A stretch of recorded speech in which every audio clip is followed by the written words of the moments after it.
magical happens when we mix a milled grain like flour with water and we have a little patience. So under fermentation, we get the same rise in breads that we would get from commercial yeast, from wild yeast, thanks to, again, fermentation. And we call that sourdough, and it is delicious. So if you want to start some sourdough at home, here are some things you'll need. You'll need what we call a sourdough starter. So I fed this starter last night, and you can create your own at home. You can take some from a friend or buy some at some of our local businesses. You also need a digital scale. A thermometer is helpful. You need a Dutch oven. So I went a long time just having a Dutch oven. Worked really well. And then I upgraded to also get a cast iron combo cooker here. You definitely need some nice oven mitts. Some welding gloves can be helpful if you really get into it. These things get very, very hot in the oven. Gonna be honest here, I'm using some French words now, so I don't know if pronunciation is correct, but I finally invested in a lame, and so this is for slicing the dough.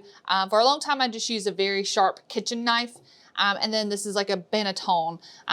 Recently invested in this. Again, for a long time, I just used a mixing bowl. So handy things to have, not absolutely necessary. And then I recommend books. Get to learning on your sourdough journey.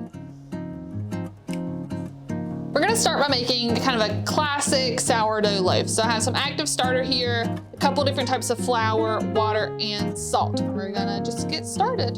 We're gonna try to combine these ingredients so there are no dry parts.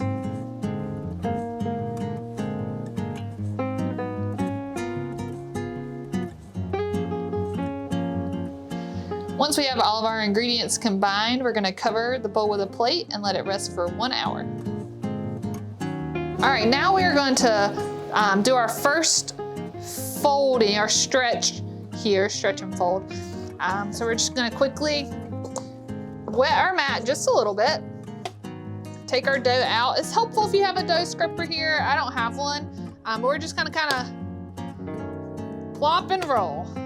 So we're just gonna do this a few times, and then we're gonna put it back into our bowl and let it rest for another hour, and we'll repeat this process 2 more times.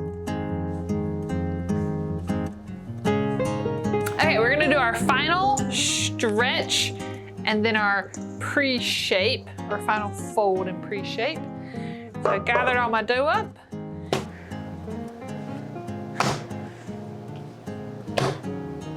So for our pre-shape, I'm gonna put just a little bit of flour down. We're just gonna make a little bit of a rectangle. We're gonna fold it like so. Stretch, stretch across. I'm gonna bring it up to meet the top here. Then we're just gonna try to tuck that seam underneath. Not going for perfection here. This is just our pre-shape, so we will do one more final shape. And then once you've got some surface tension there, starting to get some, we'll cover it with flour and then put a towel on it and let it rest for 30 minutes. Okay, so we've done our bench rest. So we're gonna do our final shape here. So we're gonna roughly pat it into a rectangle, fold it till we have about 1 inch here, pull out to the sides, inward. Then we're gonna roll it over and try to tuck this seam. Try to get some pressure here to close this seam up. And then I've already dusted some flour here in my bowl. And we're gonna put this seam side up. Then I'm gonna cover it with a towel and let it rest, or bulk rest here for 2 to 3 hours. So we have preheated our combo cooker here in the oven. So it is very hot. It is a temperature of 500 degrees. And now we are gonna very carefully flip our dough over into our combo cooker. And I'm gonna make a few cuts here. Now, whenever I first started doing sourdough, and don't get me wrong, I'm still very new to it, I was very shy about these cuts. But these really help give some rise, so don't be shy.